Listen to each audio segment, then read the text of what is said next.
ਲਾ ਕੇ ਪੈਰੀ ਹੱਥ ਤੁਰਿਆ ਸੀ ਮਾਂ ਦੇ, ਉਹਦੇ ਹੰਝੂਆਂ ਚ ਕਿੰਨੀਆਂ ਅਸੀਸਾਂ ਨੇ, ਦੂਰ ਹੋ ਕੇ ਹੀ ਸਮਝ ਅੱਜ ਆਈ ਐ,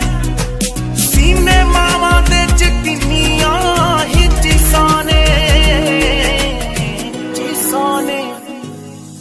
ਤੇਰੇ ਪੈਰ ਸੋਨੇ ਚ ਮੜ ਦਊਂ ਭਾਵੇਂ ਅਜੇ ਹਾਂ